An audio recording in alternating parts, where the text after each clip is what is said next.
अच्छा जी, अली मुमताज साहब, जी।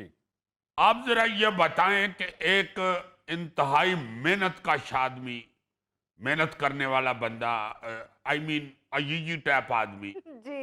वो अपनी जिंदगी में अगर रोजाना 8 घंटे काम करे तो टोटल कितने घंटे बनते हैं? पहले अजीजी रोजाना 8 घंटे काम तो कर लो, फिर हिसाब लगाना।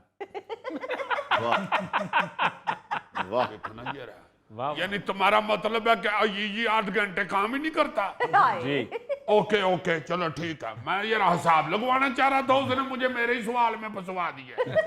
ध्यान दीजिए, इसी आपस में गल्ला कर।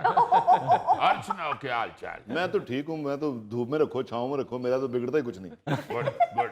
नहीं, आप सुनाओ। I feel this is too much. It is not fundamentalist of the असबेहाल। और यार अजीजी इधर मेरे से बात करो, नाराज ना हो। यार, आपको पढ़ा लिखा बंदा समझ के आपसे हिसाब लगवा रहे हैं, हाँ। आप उल्टा पड़ गए मुझे। हाँ। बताओ जरा। जो शख्स 25 साल से 65 साल की उम्र तक रोजाना 8 घंटे काम करता हो, तो इस तरह से ऑन एवरेज वो 96,000 से 1 लाख घंटे अपनी जिंदगी काम करते हुए गुजारता है।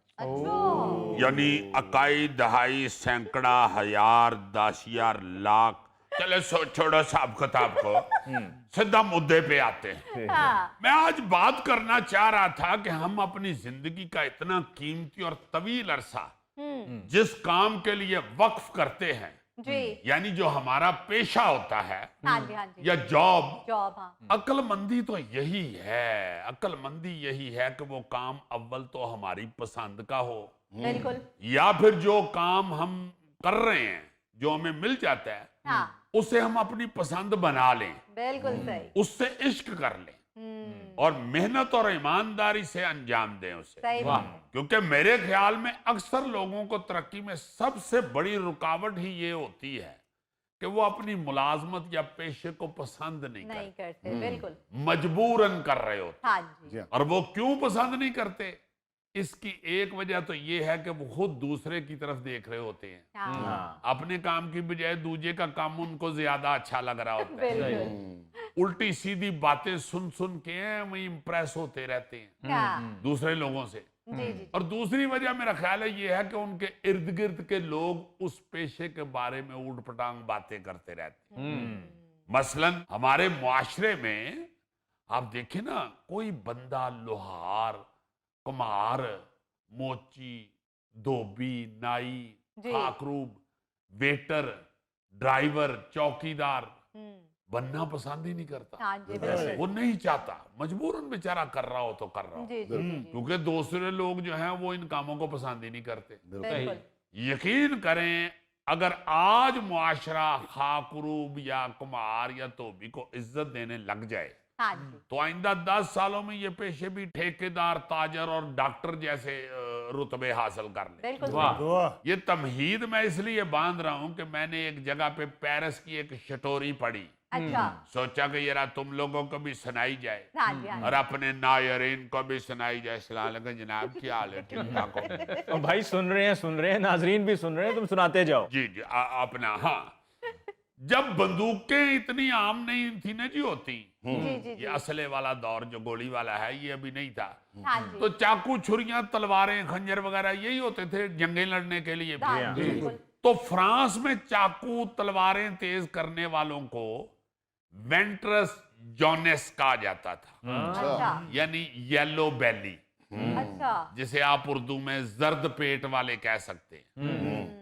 क्योंकि उनके पेट के ऊपर चिंगारियां और जर्द रंग लग लग के ना जी, लोहे का हाँ जी, हाँ जी। पाउडर पड़ पड़ के जी जी। वो उनका पेट पीला हुआ होता था यहां से। अच्छा।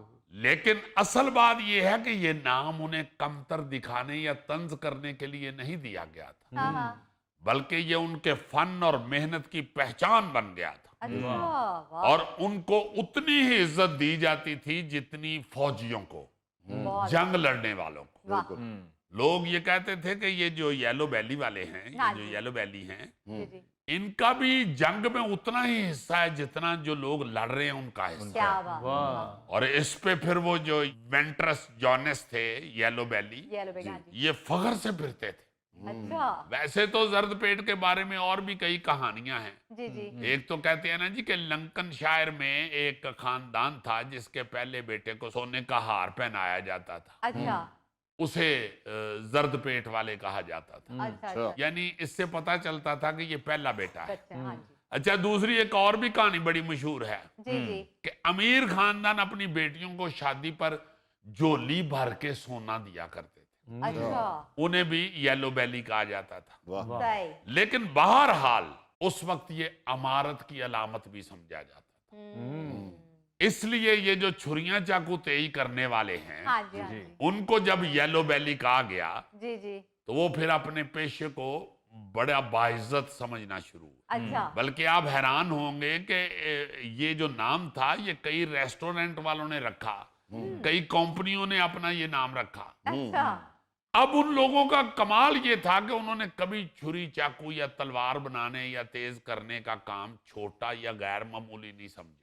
हाँ। बल्कि जब उनको लगा कि उनसे बैठकर ज्यादा देर काम नहीं होता हाँ जी हाँ जी। और दर्द कमर में शुरू हो जाती है, जी। तो उन्होंने काम नहीं छोड़ा, मशीन के साथ स्टैंड से लगवा लिए और पेट के बल लेट कर ये काम करना शुरू कर दिया, काम छोड़ा नहीं। वाह क्योंकि वो कहते थे जी ये हमारा काम बड़ा फख्र वाला बाइज्जत काम है।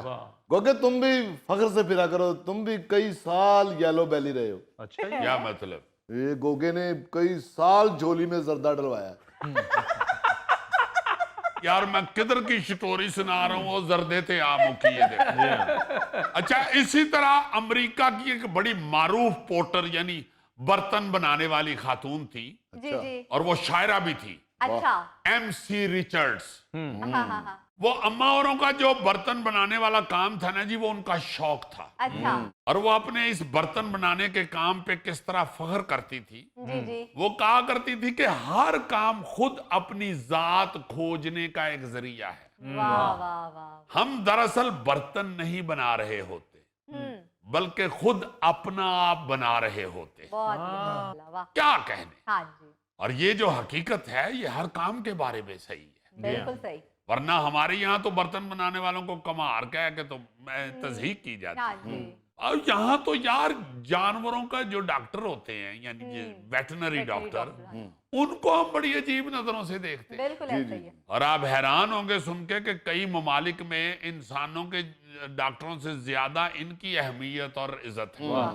क्योंकि जो पेट लवर लोग हैं हाँ या जी। जो जानवरों को बड़ा अहम समझते हैं, समझते हैं। मैं तो जीजी इसी इंतजार में हूँ, पता नहीं कब अकल आएगी, कब शौर आएगा कौम को।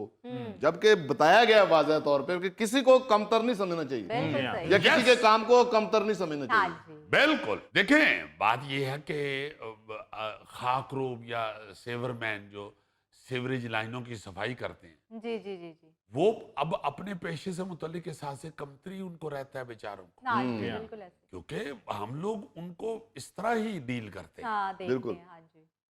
बाखुदा मैं आपको बिल्कुल हल्फन ये बता रहा हूँ कि हमारे मोहल्ले में जी। जो खाकरोब आते थे ना जी, भाई साहब सफाई करने हाँ जी। हमारे, वो उस वक्त सड़कें साफ गलियां साफ करते थे। जी, जी। तो मेरे वालिद साहब ने सख्ती से कहा हुआ था कि इनको चाचा जी कहना है। वाह। मुझे आज तक वो चाचा जी बशीर का नाम भी याद है और उनको चाचा जी कहते थे। वाह। बल्कि हमारे वालिद साहब बाकायदा नाराज हो जाते थे बाखुदा अगर हम उनको सलाम नहीं थे करते। अच्छा।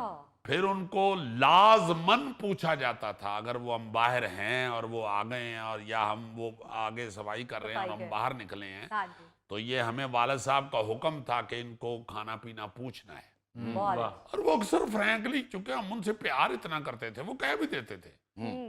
कि ले आओ जी आज फिर रोटी खाइए, अच्छा। या यार लस्सी पिला दो। उस वक्त लस्सी बड़ी मशहूर मशरूब जी था जी जी। जी जी। और हर घर में होता था हमारे गुजरांवाला में। हाँ जी। तो अक्सर उनको लस्सी पिलाते थे और अंदर से अपना बर्तन ला के उनको लस्सी पिलाई जाती थी। इतनी अक्ल नहीं है आपको, इतना आपको शऊर नहीं है कि अगर हमारे मजहब में ये जो किताब वाले जितने भी मजहब हैं, मज़ाहब हैं, उनके साथ अगर शादी जायज है तो यार उनके साथ बर्तन में खाना क्यों नहीं जायज? बिल्कुल सही। यार आप इंसानों को छोड़ें, हम तो अपने यहाँ जो रहते हैं लोग पाकिस्तान में, हम तो अपनी चीजों को नहीं अहमियत देते।